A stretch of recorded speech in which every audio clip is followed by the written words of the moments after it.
blah. Y'all already know what it is. Your boy Yaakov, what it do? The outlet to reality, the holders podcast in Vegas and Chicago. What up?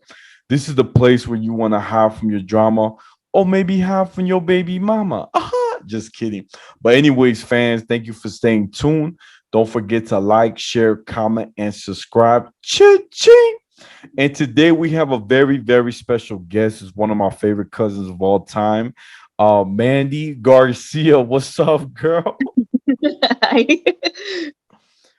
Now, for those who don't know, my cousin and I, we go way back. Like we grew up together. We used to fight with each other and her too, chase each other around the kitchen table. It was so funny. The one thing that I could say that she had more power was her dogs. She had a German Shepherd. I never forget. Olsie, that's the name. Very protective, scary dog. For me, was like the biggest dog I've ever seen. But I'm so scared because she would tell me, "Don't look in the eyes, okay?" You know, and I didn't understand. And right away, I looked in the eyes. See what I'm saying? And I used to be so scared because that dog could bark, and I was like, "Ruff," you know what I'm saying? I got scared. But we did. I gotta say, we have a lot of good memories. I can't, and even like I remember with date, I will call my cousin and tell her, "Hey, cousin, what do you think I should do? Should this? Should I do that?" She was my best when it came down to advice. I will go to her for sure. And what about you, cuz? What do you remember us growing up? The first thing I remember is you supposedly sleeping over for a day and then staying there for like 8 days because your mom never came back for you. That is so true. Oh man. I remember Oh, a lot actually too. I remember you teasing me a lot. it's tough love. That's what I heard. It's tough love. Oh man, it's funny. I actually remember something real quick. I do remember a time I came over, I stayed at your house for almost a month, like in the summer. And Yeah. there was this girl I really, really liked, which you know, her name was Leslie. Biggest crush I've ever had. And basically my cousin Mandy and her sister, they prepare me what to do for this girl, like how to basically get with her. And so they would set up like the meetup. So after service, we will go and basically go to someone's house. I forgot whose house, and what and night. And it was my chance to actually sit next to Leslie. And I was to her. I never forgot the movie what we watched. It was Eight Crazy Nights. That's eight leg. I forgot. It's a spider tarantula movie. I forgot. I think it was Eight Crazy Legs or something like that. But it was a scary movie. We saw it. And I was next to her. We had a little pillow fight. Her and she laughed. And at that time, for those who don't know, she was dating another dude named David. I'm David. But I was the funny dude. He was good looking. I ain't gonna lie. Really buff, worked out a lot, but just lame. I'm sorry. You gotta say. And so I was like, man, I gotta get with this girl. You know, this is my opportunity. And I wanted the parents. The parents loved me. And the moment, this is crazy for those who don't know. Dun, dun, dun, she literally left her boo for me.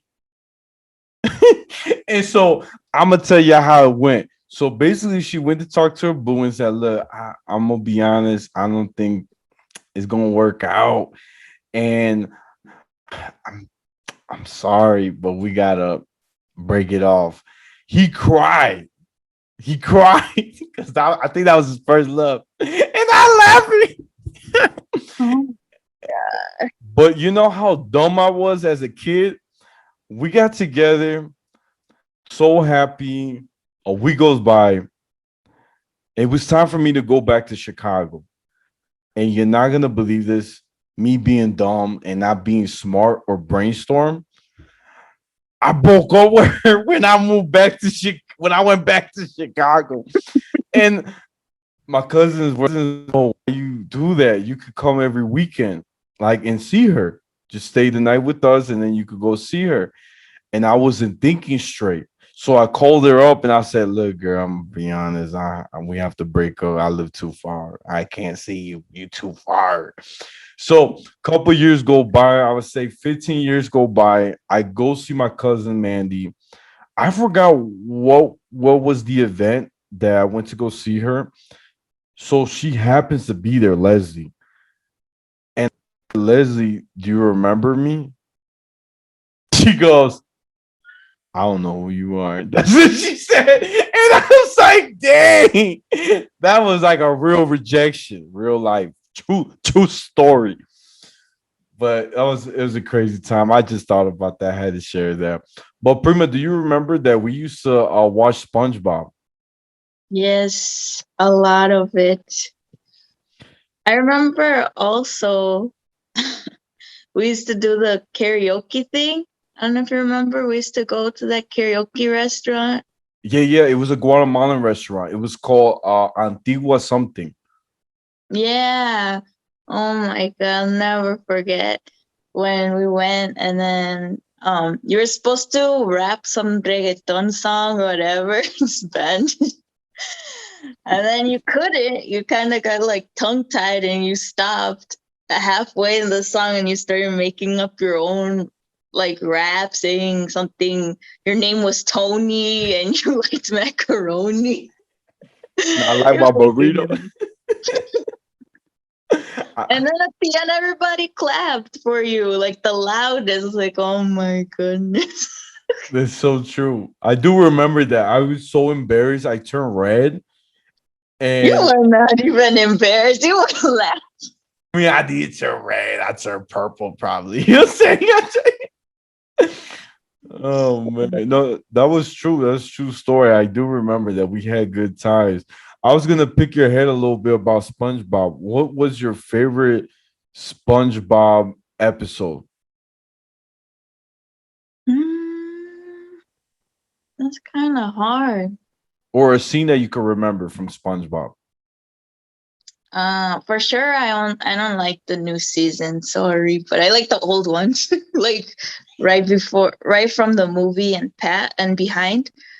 I don't know. My favorite one, I guess, would be.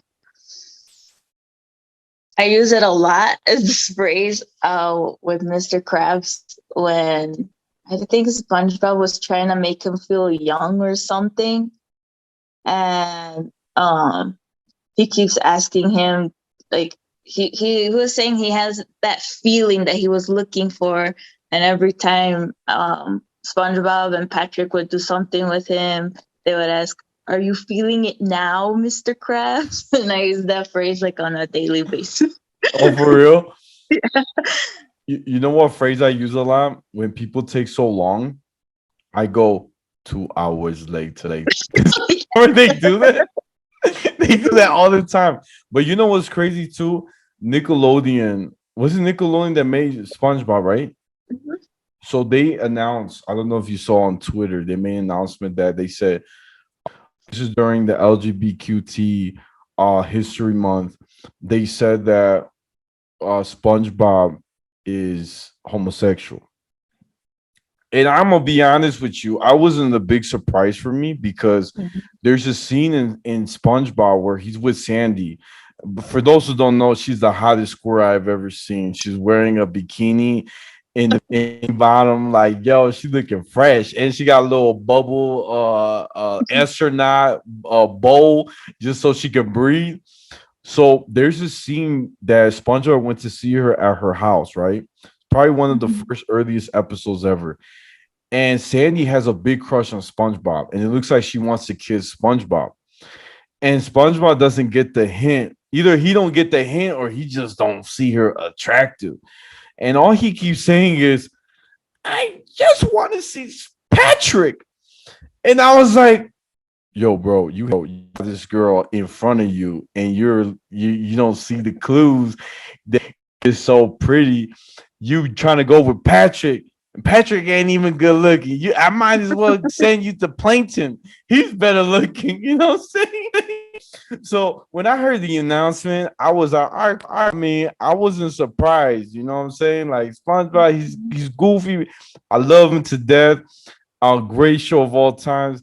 But that's when I knew my boy. He loved Patrick and Krabby Patties more than Sandy and anybody. That's a fact. I'm gonna be honest. And until this day, when I make burgers, I still think they're Krabby Patties. So I ain't gonna lie. You know what I'm saying? But Primo, I want to ask you something so everybody wants to know a little bit more about you. Tell us a little bit about your background and your hobbies and what Okay. neighborhood you grew up in. I forgot to add that. Well, I never really grew up in one place or location. I moved like always every year or 2 years, but I've always remained in the suburbs. I think only like 3 times I moved into the city, or 4 times, and then like the rest of my life, a bunch of suburbs. So I do have suburban roots. um, and hobbies. Uh, well, it's kind of hard now with a baby, but when I have the chance, I try to uh, play the piano or sing with him. And if I ever get a chance, I like to do some kickboxing for just for fitness, not for sport or anything. And um, yeah, I guess I focus a lot on fitness. That's what I did a lot before baby. I like that. Like that. And what about Guatemala? I forgot, Prima. Have you visited Guatemala before? For Guatemalan. Yeah, but one time only, and I haven't been back since. Dang. I went. How? Huh? No, go ahead. I think I went about. I think I went when I was like. I think it was. I was still in college. I think maybe 6 years ago, 7 years ago. Did you So go with your sister? no, I went with my mom. Uh, it actually. Well, we went separately. I don't know how or why, but she got the ticket really weird.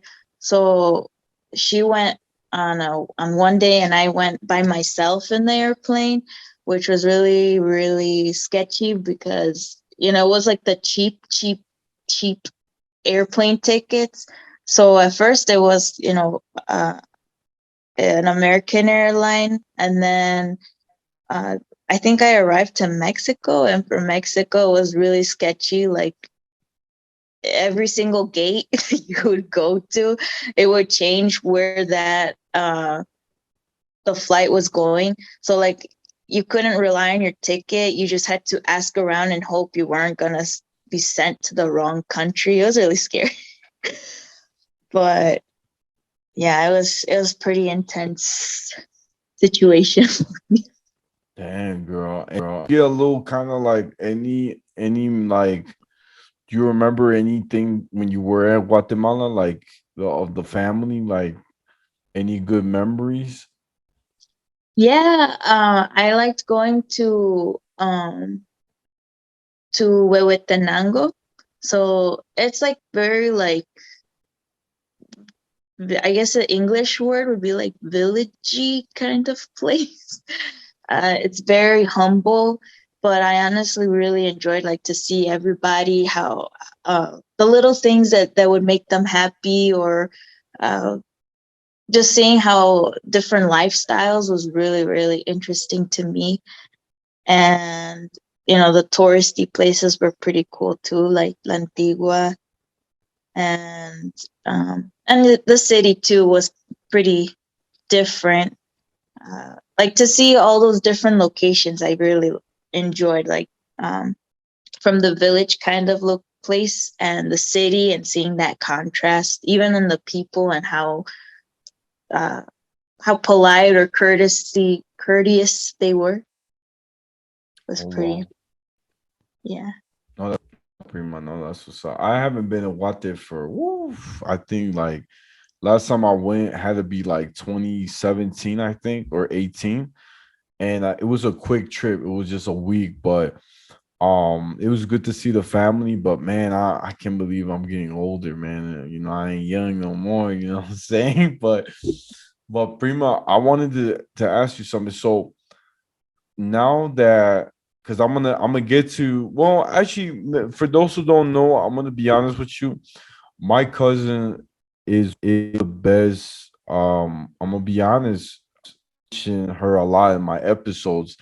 And my boy Sammy, my cousin Sammy, those two are the best. I'm not exaggerating. The best couples I've ever witnessed. There's actually two couples I've met that for me, I consider the what I look up to as what I want in a marriage is Tom and Ann, which are basically like you say like my mentors that I look up to, and they've been married for over I think now 30 years or more. And Mandy and Sammy are my age. Sammy's my age, Mandy's younger, but they got married very young. But the marriage, what I saw in them, I love it. So for giving y'all a little backstory, I was going through a very long-term relationship, and my cousin never seen me depressed. I was even scared of my life. Like that's how terrified I was. Like when you're in a toxic relationship, it's not the best. And I remember one day, my cousin invited me over. She had a feeling like she needed to be there for me. And she invited me over. I'm sitting in the table, right? And it's Sammy, and I'm telling them the whole situation, the problem. And Sammy, I'm gonna get to Sammy, but Sammy said, "I think you should move on." He said, "I think you should leave her." You know what I'm saying? And I was like, "Bro, it's so hard. Like I'm scared. You know what I'm saying? I already have my things broken. You know what I'm saying? Like I don't know, my nose might be broken next. And he was like, look, man, I'm gonna be honest, bro. Like it's meant to be like gotta leave, and we're here to help you. If you need backup, I'm right here too. And so I was thinking about it, I was contemplating, and I put myself together, and I was like, okay, I'm gonna think about it. And I know my cousin was praying for me because she was worried for me. She never had like this. Like she knew something was different about me. And so they took me back home, and they're like, is there anything I need to take to go back? Like, if we're trying to help you to move your stuff, like I don't know if you're gonna move out today or tomorrow, but because they told me one thing, you guys told me to move out by Wednesday, and it was already Sunday that day. So I was like, damn, I gotta start. I'm like, look, I move anything because if she knows she move one thing, I'm stuck. Like there's no now. So I gotta make sure she ain't home, and then I dip. That's the thing. I can't do it when she's there. So moving forward, that same day, I was praying about meditating, and I actually put myself together, and I was like, you know what? I move out. I a lot of things, mostly just clothes. I left everything there. I packed boxes too. I called my best friend back in Chicago, my boy John, and he came through 2 in the morning, moving my stuff back and forth, back and forth. And we did it within 2 or 3 hours, going back to my mom's and back to my place. Find a way to put my stuff out. I couldn't live with my mom because I just felt like it's just too much problems, and I needed to be away from everything. So I called my cousin Sam and Mandy. I was like, "Hey, look, I actually moved out, but I don't have a place to live." And way they're like, "Hey, look, move with us. You know what I'm saying? Don't worry about rent. Your family, bro. Like it'll make us happy to have company." And they just got married, by the way. They just got married. So I'm like, man, I'm about to mess up their honeymoon. You know what I'm saying?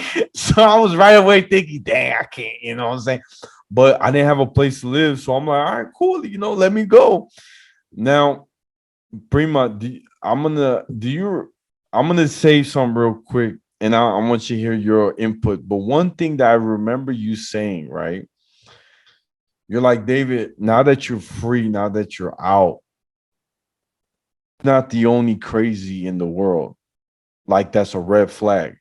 There's so many of her everywhere, but you just gotta catch it. Pay attention to detail because there's another one, maybe more crazier than her. But you just gotta be careful. And I never forgot, God, you know that we she was talking to me before I was heading to work, and actually in the living room. But Prima, I don't know. Do you know anything that you remember what you shared with me? From that specific conversation. Yeah, yeah.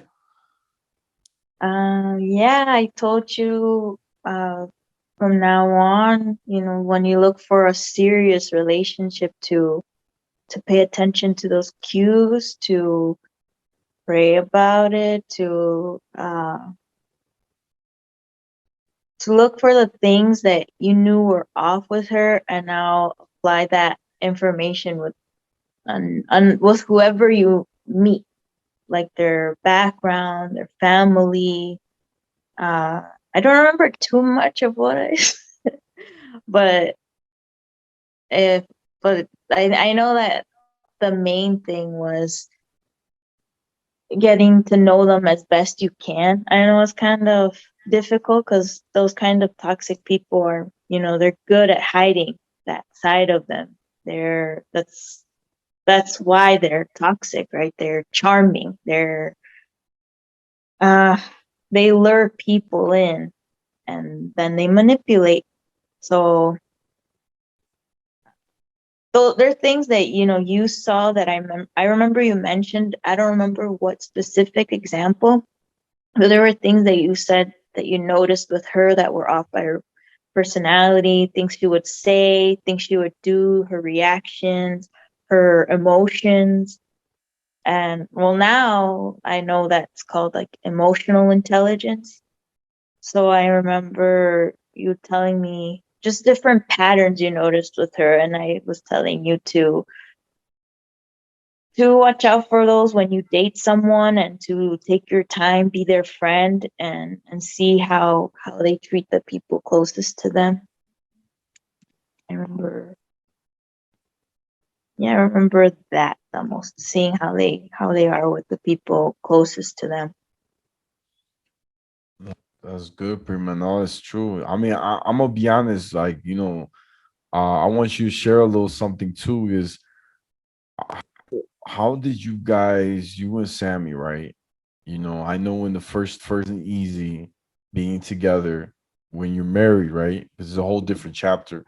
What what can you say that really improved the relationship? Because one thing that I admire from you two is that you guys are very well, I'll share my perspective after, but I want to hear your input on what did it take for you to if there was a conflict, what did you guys do to overcome it? And like, so us young people, when we hear your respond, we kind of see like, dang, we gotta watch out what we say or do.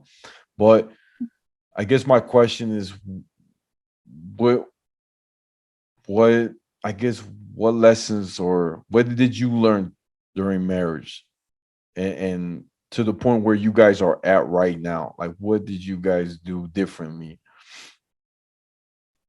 Kind of hard to condense in a few minutes my answer, but I'll try my best. Do you think, girl?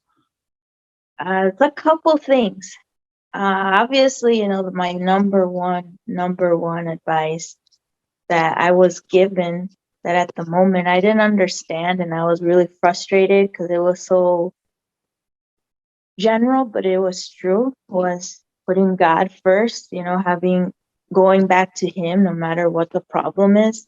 And I remember when I heard that, I was like, okay, I know that, but now I know it meant when my relationship is closer to God, my relationship with my husband is closer as well. The more intimate I am with one, going to be with the other, and vice versa too. And a couple things, for sure, communication is important, and our basis is also knowing what actual love is, what that means. And it's a lot of hard work. A lot of people don't realize that. Like, when they see a picture perfect couple, they always, and they probably are a healthy couple and everything, and they say, oh, that's my goal, like that's where I want to be. They don't realize that what they're asking is a lot of hard work. And it's, it sounds bad, but it's not. And what I mean by hard work is knowing what love is. I grew up with the I guess the lie or misconception of what love is. My idea of what love was based off of, what I saw in, the older adults, or which our closest would be like our parents, and also, little kid movies, Disney, all that, even adult movies, all the romance, right, that you see, they kind of emphasize on that. And that's exactly where the problem begins. And a lot of people think that love is an emotion because that's what cinema portrays. That's what the people around us portray, that, oh, it's what you feel. It's, falling in love and keeping that flame. And that's why you see a lot of like actors or actresses are the first people to divorce in within 2 years because they can't handle it. But that's not what love is. It's a lot about being selfless.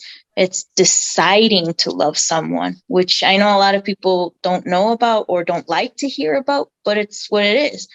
And it doesn't mean that there aren't emotions tied to it, but it's like one example I can give you, like a practical metaphor, is like when I change my son's diapers or something at 3 a.m. I choose to love him. It's not in my heart to, oh, I'm going to go change diapers right now. It's great. It does not at all. But out of love, I'm deciding, for his health, for his well-being at 3 a.m. when I'm exhausted, I'm tired, and I just want to sleep, and he's screaming or crying, I'm going to go with love and change his diaper. It's the same way with marriage, that you decide, you choose, today I'm going to love him.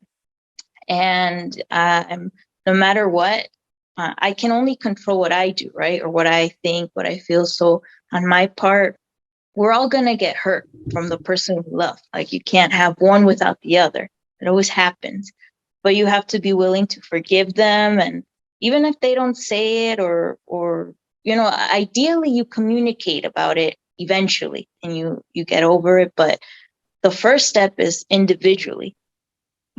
So another advice, I guess, a bullet point for marriage is working on your single problems. A lot of people think they have marriage problems, but in reality, they have single problems.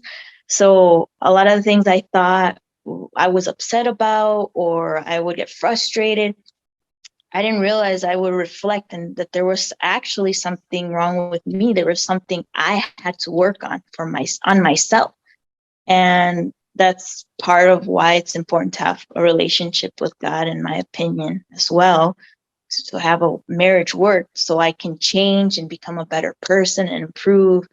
And ideally, your spouse will do that too, but that's not going to change or make or break your marriage. It's you individually.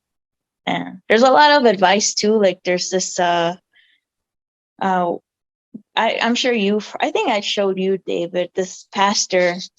He's really famous for this, Mike Todd. He has like a whole series on YouTube about relationships and stuff. I mean, you don't have to, but it's like a good way to have some biblical basis and try to, if you're struggling to find some sort of point of view in the Bible while you're reading, it's a good, not solely relied on that, but just have that extra information from him was really also helpful. So I guess the main if I summarize it all, it's knowing what love is, which is, forgiving and choosing to love and choosing to be a better person all the time, and communicating and working on yourself as much as possible. If I condense it all. You did good. That good. I can say something too. I want to add on. So one notice staying at your house, I felt like it was a therapeutical home for me personally, because when I was you and Sammy, like I would sleep downstairs, right in the and you stayed upstairs. I heard you guys pray, like I can hear it.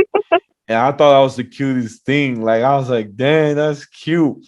I've had that with any person ever, like where pray with them before I went to bed. I think that's like so cute, and like it's an old tradition. And something Sammy told me too is that even though we pray together, I still have a prayer that I do alone, and Mandy does too. I think it's a good point because there's things that you can't say to your partner that I feel like only God can. You know what I'm saying? Something Mhm. that you're going through and you need that, I don't know, like you need that help. It's a spiritual level, you know what I'm saying?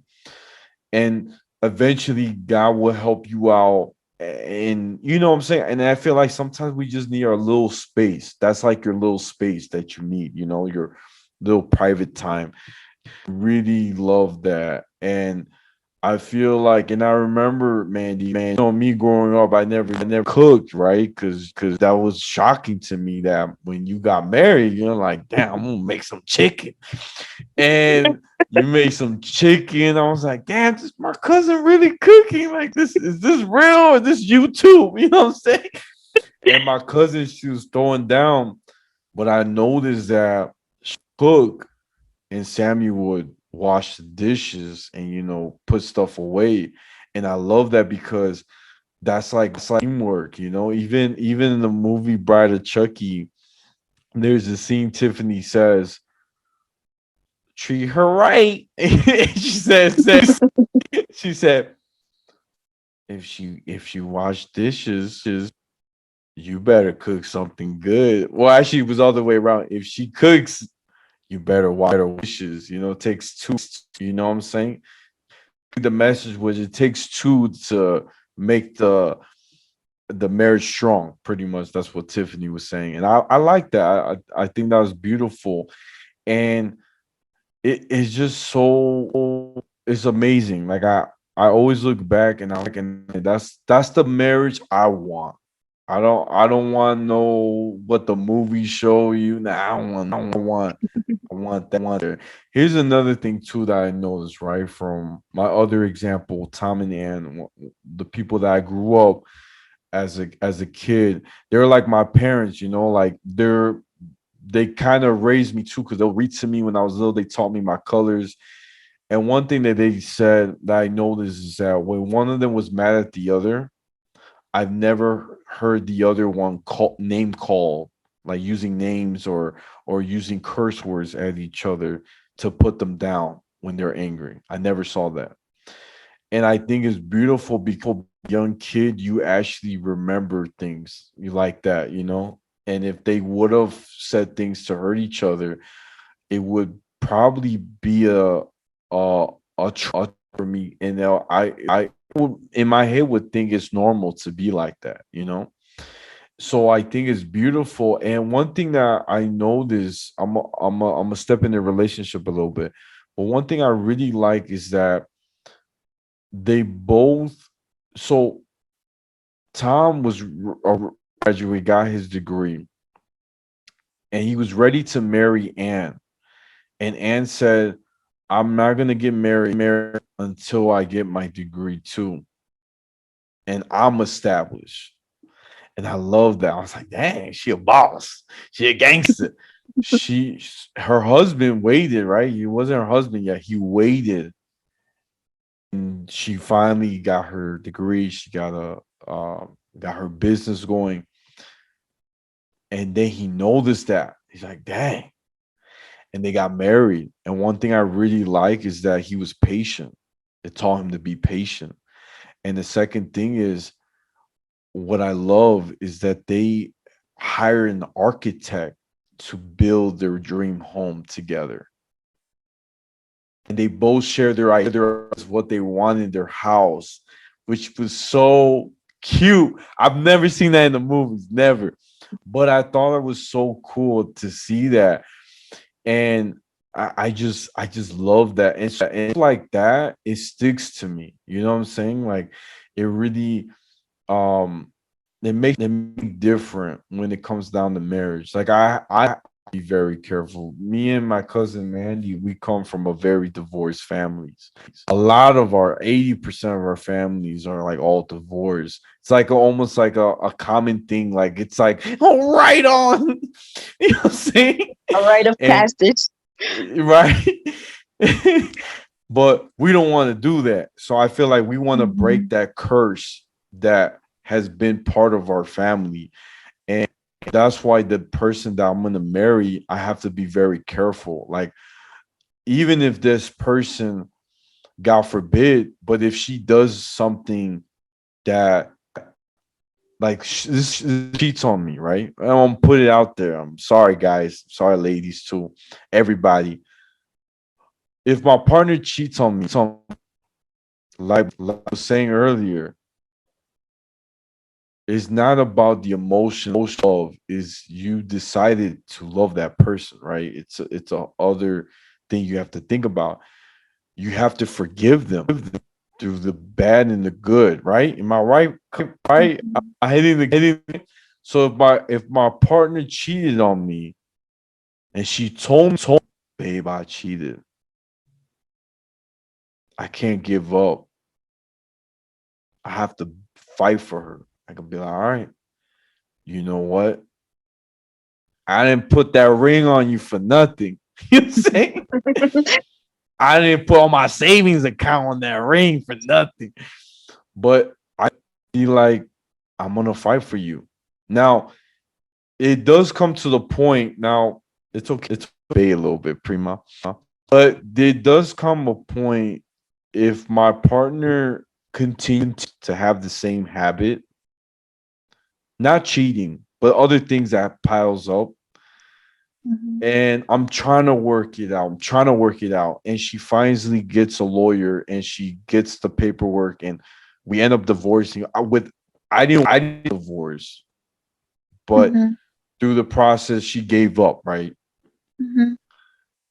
I've In my heart, I feel like I did my best, right? Because I didn't hire no lawyer. I didn't need no lawyer. I wanted to work things out, but she gave up. You know what I'm saying? That right there is kind of like you couldn't really like, you know what I'm saying? It's kind of like it happened. Um, I'm with my cousin 100%. I do feel like you gotta fight for your for life. You know, that's your partner. You know, partner in crime. That's what they say. You know, but I do feel that if you're in an abusive relationship, physically or emotionally, it's not healthy to stay in that relationship. My opinion is you're gonna have to divorce if that person beats you up every day, breaks your ribs. It gets too physical, and you're it's not getting better. And I right there, I have to leave. I'm sorry. I'm sorry. I ain't got enough medical bills to pay all that. That's the only time I will leave. Hands down for me. For me. Primo, I know you're a little old tradition. Would you leave if your partner would still keep that old habit? Physically or emotionally? What Let's are we say talking about here? they're physically and emotionally abusing you, still be with them and still marry them.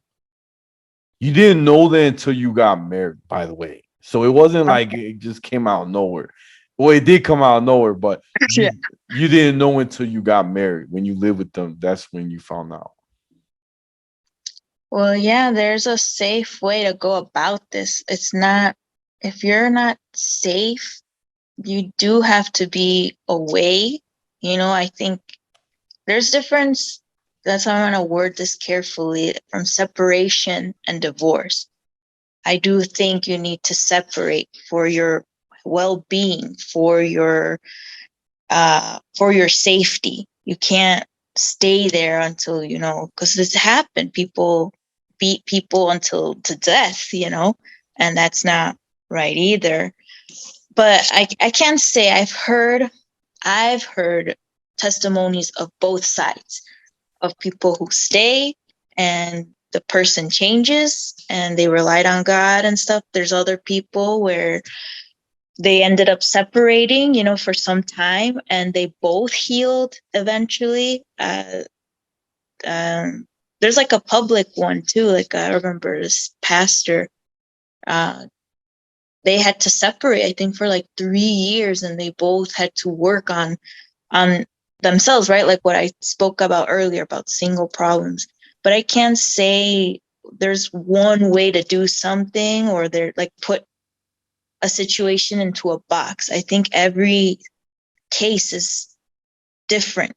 Every case is unique. So I can't say do this and do that, take this step specifically. But for sure, at least if your safety is like your safety is important. And I do think you need to separate, if and seek help, seek counsel, seek therapy for both of you. I mean, you can't force your spouse. I'm not a professional in that aspect. I can't say what's the right thing, but for sure I know maybe your first step isn't necessarily divorce. Your first step is that you get to safety, that you separate, that you have your space, and you seek professional. Obviously, it's also another pathway to find someone to help you, right? I would go with someone whose foundation is Christian. And even then, it's risky because everybody has different points of views, and it's kind of a rough way. But me personally, I guess my step would be to just have some space where I'm safe first, and then figure out what to do and what steps to take, what's best for myself and for my marriage in general. And it depends why that happens, because it's not just black and white. Oh, my husband's beating. Maybe there's some trauma that the husband is going through that we don't even know. We have no idea. Or maybe we don't know what the wife has been doing as well. Not that it's ever okay or that there's no reason that should happen, but we don't know the situation. There's so many branches and vines that can go through. But yeah, I guess to condense it all, me personally, I would just find safety. That's number one first. I like And I that. think anyone who's listening, if they're going through that, please go find someone, go somewhere safe and find help for sure. If anyone is going through that. Oh, that was good, Prima. No, that's deep. That's deep right there. I like that. No, it's true. It's true. I do agree with that. My fans out there, please don't try to get some help for sure. I agree 100% as well. Safety is number one in your health. Also, you can't help somebody, or I feel like you can't help or love someone else if you don't love yourself. So you have to take care of yourself mentally, physically, emotionally, and then you're able to help others. But if you lose yourself, that's what happens in a relationship. You do lose yourself sometimes. Not all. Like for me personally, going back to marriage, I meet so many couples here in America, even in the world. When I go to Guatemala, Mexico, and United States, I could tell the marriage is fake right away. I'd be like, damn, they ain't happy. You know what I'm saying? I'll see the couple together eating and they look so depressed. I'm like, man, you guys are boring. And I'm like, I don't even like, what's the word? I wouldn't be surprised if they cheated. You know what I'm saying? Because they're so boring. And I see them, I'm like, man, that's kind of sad. And I hear a lot of times where they're like, man, my husband doesn't like to do anything. He just stays home and watch TV and doesn't do anything special for me, doesn't take me out on my birthday, doesn't buy me a gift, doesn't even want to take me to see my mom. You know what I'm saying? I'm like, dang, that kind of well, you signed up. You know what I'm saying? And I'm like, yeah, see, that sucks. And I just see that and I'm like, man. And so that's why for me personally, I'm gonna be honest, I've been single. I don't know how long it's been. To be honest, I'm assuming it's been 2 years since I moved in. But I don't miss that. Like right now, at this point, I don't miss being with. I kind of like being single. I feel like I've accomplished more, honestly.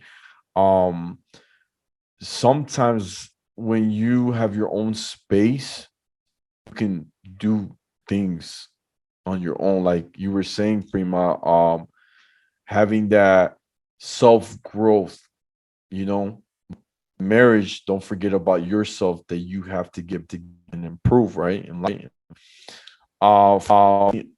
the way I look at it, I'm building my foundation, my empire, right?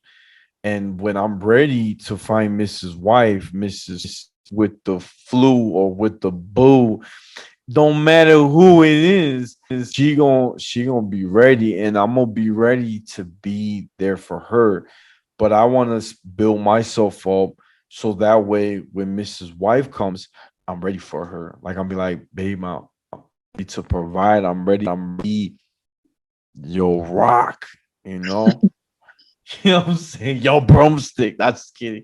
But no, but for real, I really feel that. Now, Prima, pick at your brain a little bit. Now, I know you just had a baby. Mm-hmm. This first baby of the family, one of the first babies of the family to have a baby during the pandemic. Did you learn through the process of giving birth that people don't know about? That you wish you could tell people that who are trying to have a baby during this time what to be aware of?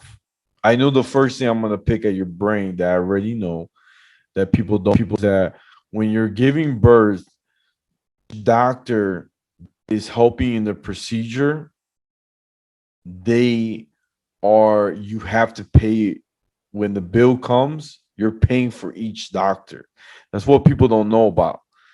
Each doctor is getting a check and somehow.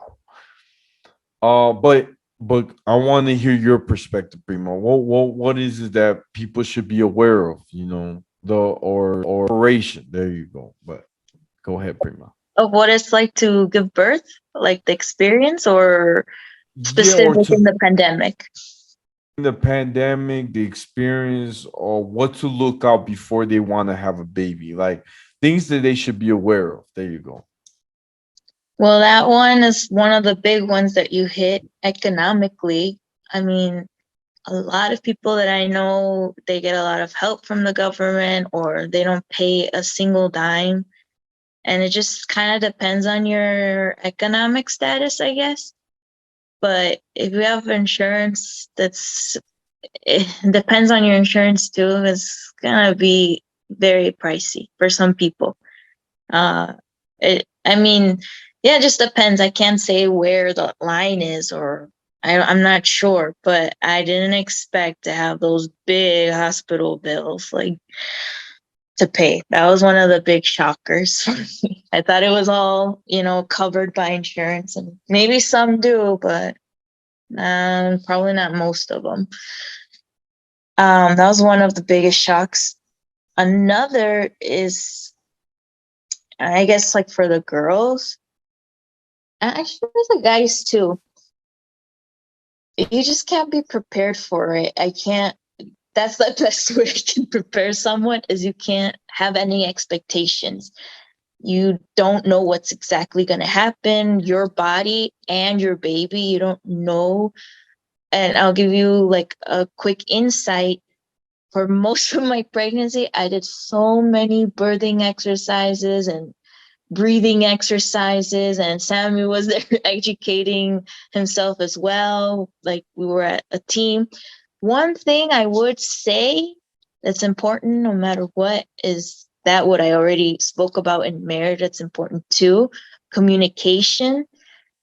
um like, I mean, and especially as a woman, you don't know, but you don't know how, if you end up going through the pain, because you might end up having a C-section, you might not, I don't know. But if you go through that physical pain, you don't know how your body's going to react. Every person is different, and you really don't know how you are in extreme pain until you're there. For some people who never ever say a single word, who are very quiet, scream to the top of their lungs. Other people who never swear start swearing, like a sailor. Others start crying. Others have a high pain tolerance that they never even knew of. Um, and for me personally, I didn't know. I move a lot when I'm in pain. I didn't expect that. Like the Exorcist, it was pretty intense. I didn't know that. So you don't know. So it's important to talk about the communication before with your partner. If you have a partner, you're with your partner. When it happens, like, to be patient with one another, to be forgiving, because things, when it's intense, you don't know what to do or what's right or what's wrong. But just being open, like, this works, this doesn't work, and being supportive is the biggest one as a couple. Just try to be supportive and understanding on both sides, not just like the guy. It's always traditional, right? To the guy, to the girl, because the girl's going through the pain and everything, but girls to the guys too, because it's pretty traumatic, seeing your loved one go through all this pain, and another little loved one, you don't know what's going to happen, and it's tense for them too. So being patient and graceful with one another, and be open for whatever is going to happen, because I did all those exercises, I did everything. I ended up being induced, and then with a lot of pain, which supposedly, I don't know how true it is, being induced is more painful than like the actual natural birth, like when your body naturally goes through contractions. And there's so many ways to be induced too. There's like a physical balloon, there's the chemicals, like the injections, there's different ways. I got them all, and they were all painful. And nothing even happened. I ended up getting a C-section, so all the pain for nothing. So really, man. I went through so much pain for nothing, and I actually pushed for an hour just to end up getting a C-section. So, yeah, all I can say is be open. Don't be firm on something. Like, I really was, from all the rumors and everything about the epinephrine. That's the wrong one. Eponymity. That's kidding. What is it called? Now I can't remember. Epidural. I messed them up. It's okay. At postpartum brain. Anyway, epidural. There's a lot of things. You can have a strict plan. I don't want epidural. I want this. I want a birthing plan. Don't be so strict on it. And I know people told me, I might even tell people that are listening right now, and they won't listen too. That's fine. You just experience it. But there's nothing set in stone. You have no idea what's going to happen. So just be open and prepared for the unexpected. That's my best advice. Thank you, Prima. No, this is good. That was a lot of good. I'm glad you got to have you talk a lot. That's good. I needed that. I was like, man, where's she at? You know what I'm saying? Oh man, that's what's up. Now, Prima, I have a little trivia question for you. Dun dun dun. So one trivia question I want to ask you, very popular question of all times, and thinking about it, do you feel that this is a little controversial, but it's okay. How do you feel about people getting the welfare check, the Section A? Which, for those who don't know, it's basically where the government pays for your rent. Because of COVID? No, like even before. Oh, I don't. I'll give you a little Uh-huh. history. I'll give you a little history. So the military was given to the military back in the days. They got to live in these homes, right? They were getting checks to where they didn't have to work. They just served time at the welfare check, right? This Section 8. And then they gave it to minorities. A lot of minorities then got him. And that's where we got the projects today, where those housings where they accept Section 8. And usually it's in the a rough area because everybody got Section 8 in that whole block.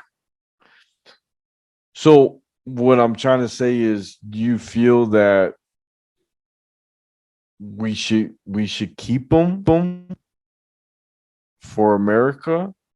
Because in Guatemala it don't exist. That does not exist. Mexico también, they don't even have that. But do you think that we should have that, benefiting people to do better? Okay. I can't really give. I feel, if I'm honest, I'm not totally well informed about it to give a firm opinion about it. Okay.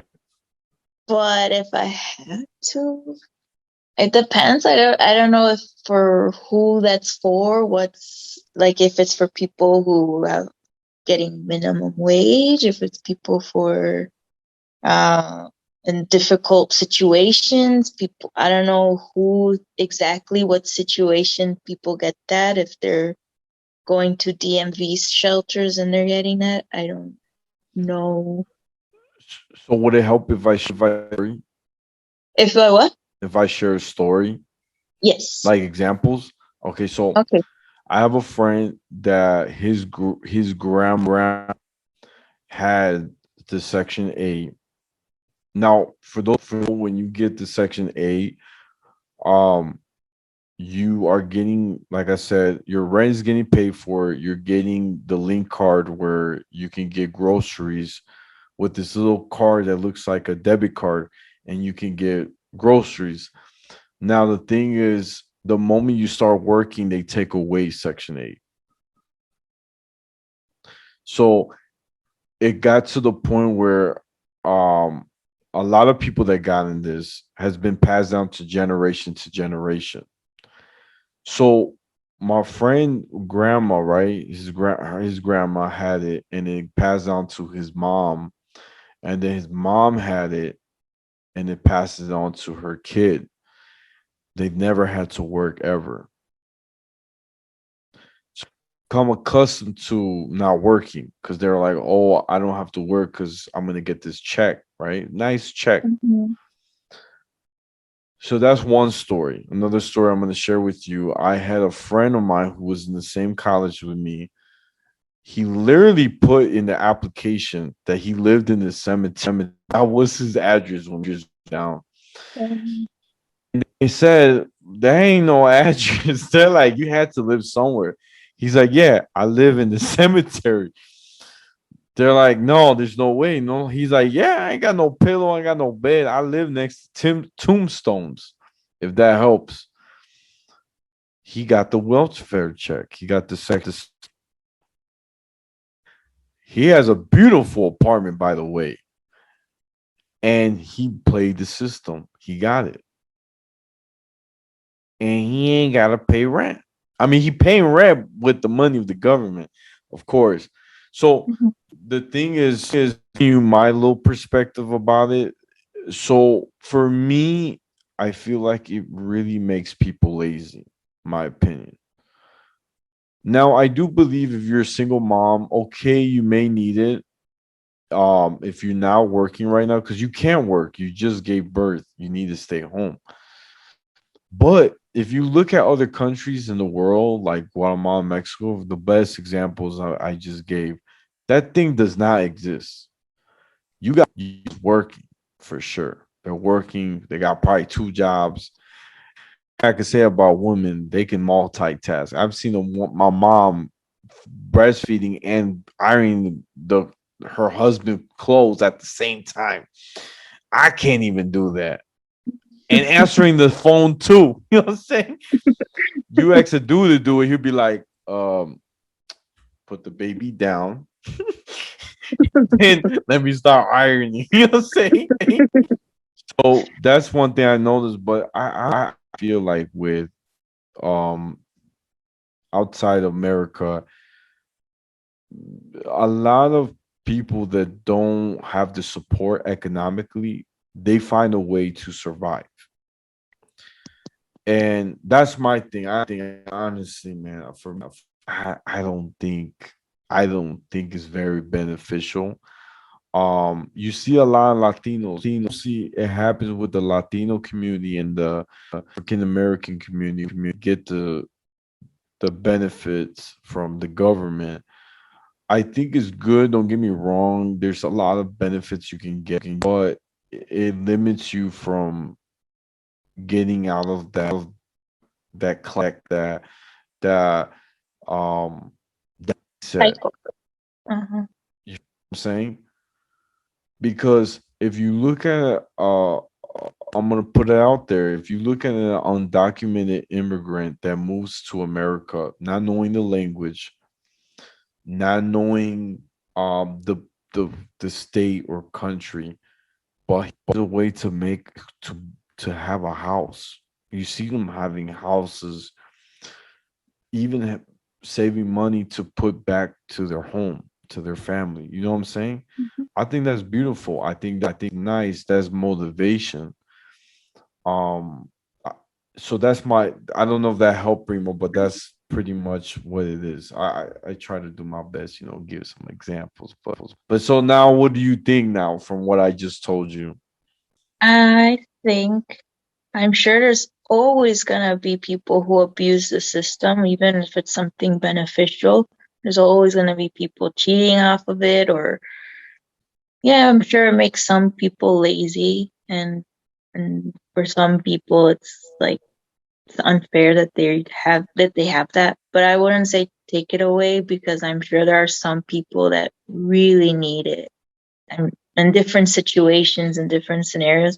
Even if it's like out of 10 people, only 2 people deserve it, and they really need it. I think it's worth it if that's between for them life or death, or being homeless with their kids or not.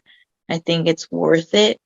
Maybe if anything, just be more strategic. If maybe not take it away, but put more maybe red lines, red tape of who should get it and who not be so lenient on who fits the criteria to get that help, maybe is my opinion with the little that I know of it. But I guess if it helps some families, I wouldn't, I would say keep it, even if it does hurt other people or that other people take advantage of it.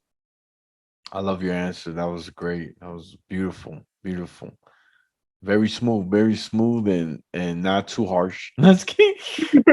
I like it. I like it. No, it's true. I think, dude. I can witness. I actually got the. I never got the Section 8, but I did get the link card.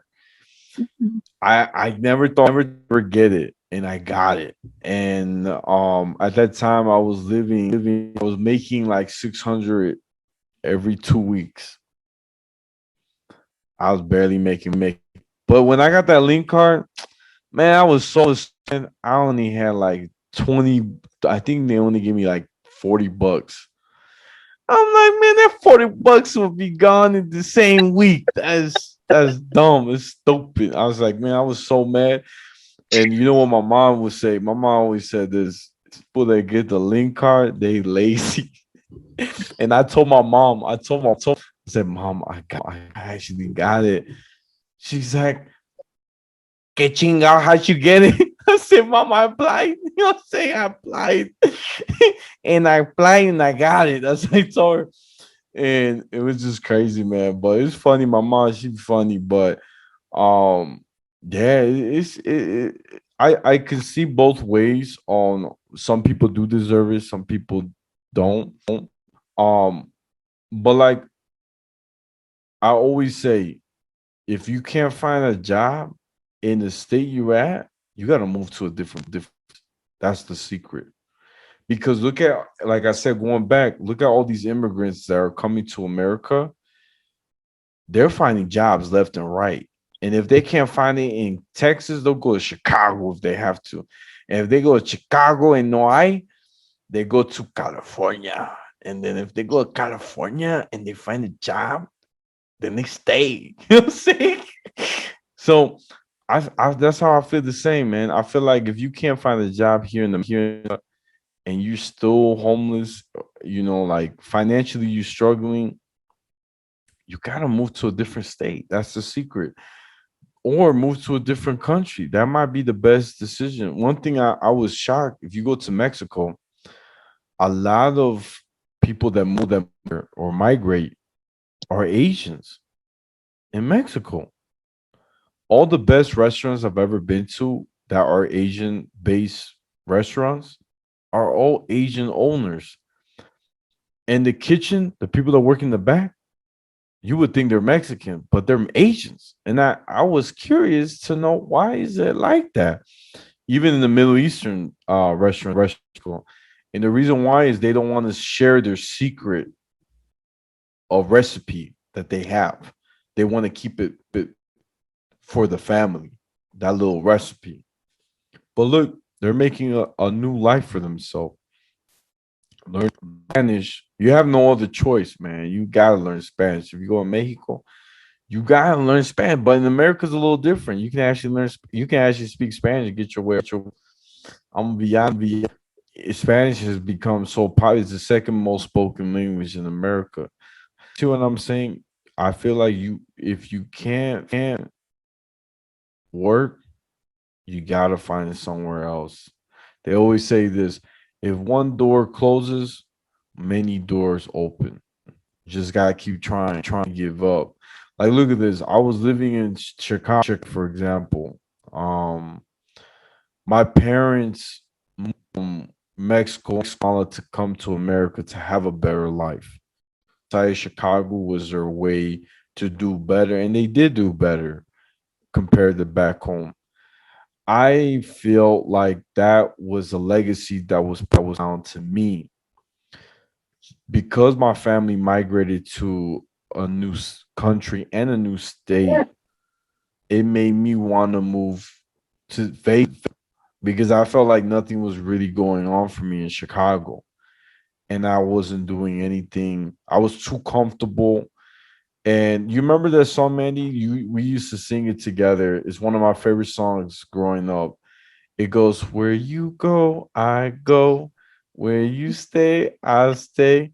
I will follow you. That's my favorite song, by the way. If y'all download that song, it's amazing. Who sang it, but it's a great song.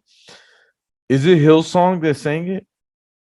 Um, I think I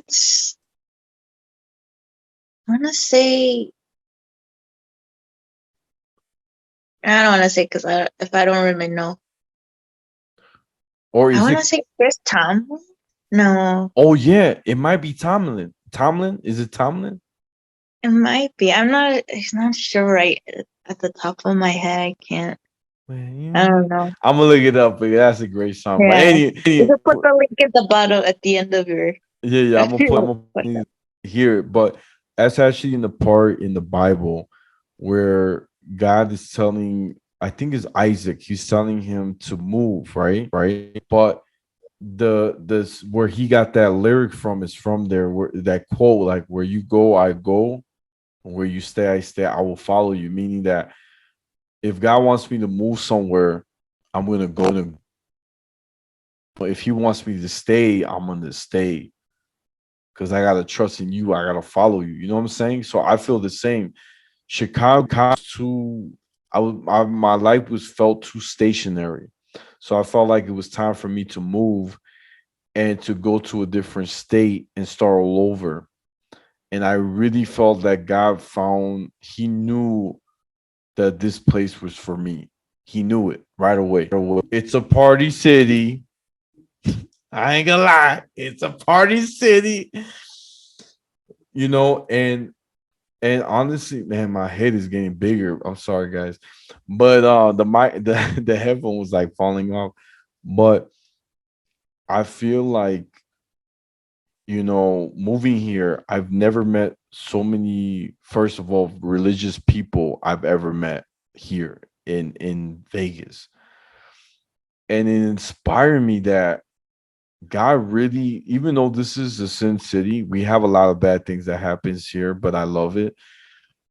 Casinos, we have strip clubs, we have all these big things that are very popular. It's 24-hour city, but God loves this. I really, in my opinion, God loves Vegas more than probably any state. And I'll tell you why. When the pandemic happened, we were the last state to actually have a shutdown.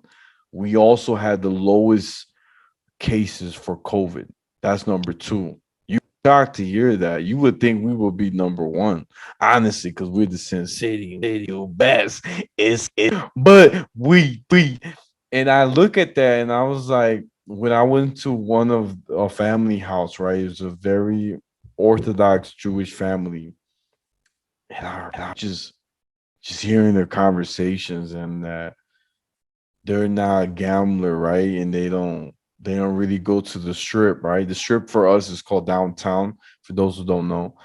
And just to hear them how loving and how they have that hospitality, making me feel home, it was just like, wow, there's actually people that are spiritual and positive in the world. In Vegas, I was even shocked. I've never met somebody like that. And even my best friend Michael, who's in my episodes, a few episodes, who's a real estate, he is my closest friend. And um there was where my oven, I don't know if I told you this, Prima, but my oven didn't work. It wasn't working. And I was struggling, girl. I was like, damn, I hate making food in the microwave, the soup, the chicken soup. I got bored. I can't even make eggs. And it was like more than like, I think 3 weeks I couldn't use the oven. I just moved to my apartment. I was so mad that it didn't work. My best friend Michael brought me he made me fresh meals that he cooked dinner every day almost and brought it to my house. He didn't have to. He went out of his way and called me. He said, David, I made some food. I had a lot of leftovers and I thought about you. It's already cooked. So all you gotta do, because it's cold right now from the drive, all you gotta do is microwave it. And I was so grateful. And I never forget that. And when I hear that kind of stuff, I really feel like God really loves Vegas. That's just sharing that with you guys, my fans, my cousin. I really feel like God has a heart for Vegas. Unbelievable. I've never thought it happened. I thought we were the last place in his heart. But I honestly think God really loves Vegas. And like I said before, you remember the protesting that was happening, the looting, where people was breaking into stores and stealing them. Remember that? That was really big in Chicago, New York, and California. And for Vegas, we weren't doing. Later on, like I say, a couple months later, we did, but it was very little compared to other states. So I'm telling you, man, I don't know what it is, but I really think God loves Vegas. Like I honestly believe it. A lot of people, they like to compare, like if it's going bad in a country, it's because God's punishing them. But honestly, man, if it wasn't for the positive people that pray every day in my area, I'm talking about in Vegas, Vegas wouldn't be still alive, strong. It wouldn't. I think those prayers, they are very powerful because I'm telling you, man, the stuff that they do here in Vegas. I mean, there's a lot of corruption everywhere, but Vegas is known to with the biggest schemers of ever. Like they're known for scheming and scamming. There you go, scamming. That's the word, not scheming. Scheming is like skimming a book. That's not what I was trying to say. They scheming books, scamming. We're known to be the top, and for mafias and stuff like that. So I think it's amazing, but I don't know how I got off tangent. But I was trying to say is that I felt like God moved me to Vegas because this is where I belong. My mom keeps telling me, right? I get calls from Boston, and she tells me, "Mijo, siempre está saliendo." In English is, David, you're always outside all the time. I out. Oh, mom, I'm making a difference. She's like, "Get difference. You're not making no difference." No, mom, I'm making a difference. and and honestly, I am, because I'm making so many connections, network. For example, a month ago, I just had one of the biggest YouTubers ever in America. Ms. Norma Helly. Josh, check her out. She's amazing. She gets paid on YouTube. She's really humble. And I met her at a family birthday party, and it was a house. But I had that opportunity to go out, I would never meet her in person and to ask her to be on my podcast. So I always say this: if you don't go out, you won't network. You can't network. You need people to build your foundation, your empire. Foundation, what I meant, foundation, of course, you got to have your value cores, but what I meant is the bigger picture, your empire, right? If you're trying to have a business, you got to have connections. You can't do it alone. You have to go out there and make it. And that's what I'm trying to tell my mom is that I'm I'm making these connections so that they can help me to fulfill my destiny, even if it's just a small talk, a small advice. And that's one thing I noticed too about Vegas compared to Chicago. Vegas, they actually do want to help you. Chicago's different. I never got that. Oh, family, they always help you. But when it came down to people that I knew that were successful, they never wanted to help me get the connection I need, the job, or to get something that, you know what I'm saying, that network. I didn't get that. But in Vegas, I'm getting a lot of the connections that leading up to the network. That's what I'm saying. And if you think about it, network, connection. You know what I'm saying connection. But yeah, that's a little something about me. Well, Prima, I'm gonna almost gonna wrap it up, but I wanna have you. I'm gonna ask one more question. I feel like this be good. What advice could you give young people who are about to settle down? If you back 15, 20 years now, and the knowledge you know now, what advice would you give yourself? Because that kind of helps. If sometimes you ask yourself, man, man, I wish I knew this. What would it be for these young people? Well, they're both kind of different questions. What I would tell to myself versus what I would tell young people. Should I answer both? You can answer both. You can answer both, girl. Yeah, Okay. go ahead. Go ahead. Do your thing. Do your thing. Do your thing. Spill the beans. Spill the beans. I mean, the only thing that I wouldn't personally change anything. I really am glad the way things worked out. Um, but if anything, like maybe I would um focus more about I guess earlier to know that love is a decision and not so romanticized and not so emotional, and maybe practice more on my emotional intelligence, which I didn't know anything about until I got married. It's probably one of, because that's my personal like struggle, that uh, learning what that was or what that means and how to practically do that. And for anyone who wants to settle down, like who's who's what, like engaged, would you say? Yeah, yeah, like they're trying to get engaged, or they're this is their time about to be in a serious relationship. Well, like I was told, and it's probably the best advice, so just, pretty generic, but it's true, seek God first, more first and foremost, and uh, work on communication, because I know every situation is different. For some people, like, and I remember I just spoke to my sister-in-law like just yesterday or 2 days ago about this. Can't give a specific advice because every scenario, every case is different. Like for some people, they should get married quickly. That's what works for them. And other people should take a long time until they get married.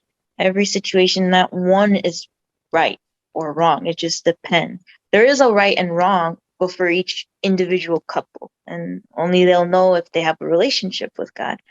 So that's number one. Be sure about what love is. Educate yourself of what that means, what that is, to not base it off of just emotions. Emotions are very important and they're good, but they're not everything.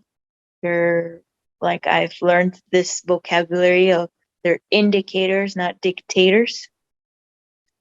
And yeah, if you have open communication and you work on your intimacy with God, um, I think everything will work itself out eventually, and all will work for good.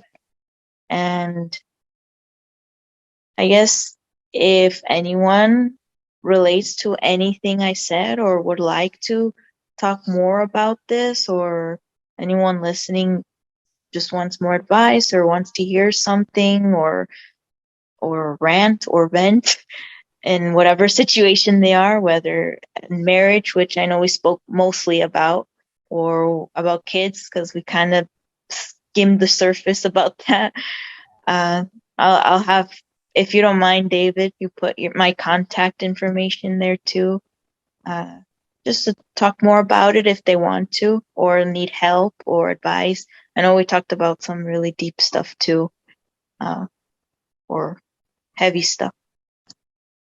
No, it's good. It's good. I definitely, y'all, you heard that? She don't play around. She got a lot of vices. She don't play around. No, I'm really thankful, Prima. I feel like you did hit a lot of good points. I'm very, very happy. You very mature now. Like you ain't no little kid no more. And my little cousin no more. You grown up now. It's sad. It breaks my heart. But no, I'm really happy, Prima. This is really good. I think people needed to hear this.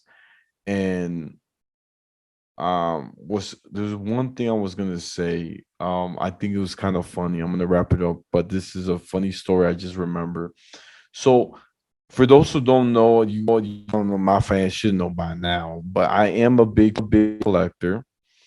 And for my birthday, my cousin actually bought me a Chucky like doll, but it was like a toy, pretty much a toy. But it's what I wanted. And I got home and I saw wrapped up. And it's my birthday. I thought my cousin forgot sad. So I came in and they're like, "Hey, happy birthday. We got you a little something." I was like, "Oh, snap." I get the present and I start opening it. I open it and I see it's the Chucky toy. So happy. And my cousin, I never forgot what she said. She says, "Keep in your car. I don't want to see it." And I said, why you don't want to see it? You bought it for me. You're like, I don't know. I want to have nightmares. Okay, just put it in your car. And it was so funny, man. And one last story, I have to share this. So my boy Sammy, her husband, we were about to go watch a show. He asked me what I wanted to watch. Right? I said I want to watch. What's that doctor show we used to watch together? Uh, well, was it The Good Doctor? The Good Doctor. Yeah, it was Good Doctor. Right, with that kid that had autism. I think he had autism. So, um, great show. So excited. We're about to watch it. We already had dinner. My boy Sammy goes, all right, guys, good night.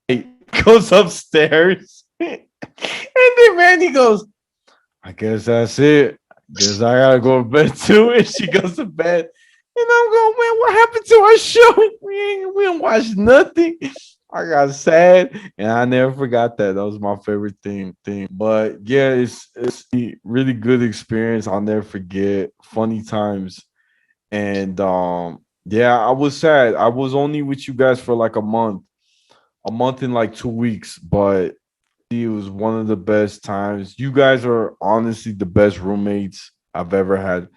Um, Always memorable. I have kids. I'm gonna tell, hey, y'all want to see your uncle and your aunt? They have the best home. Y'all. If you want to go for a month, go ahead. You'll have a good time.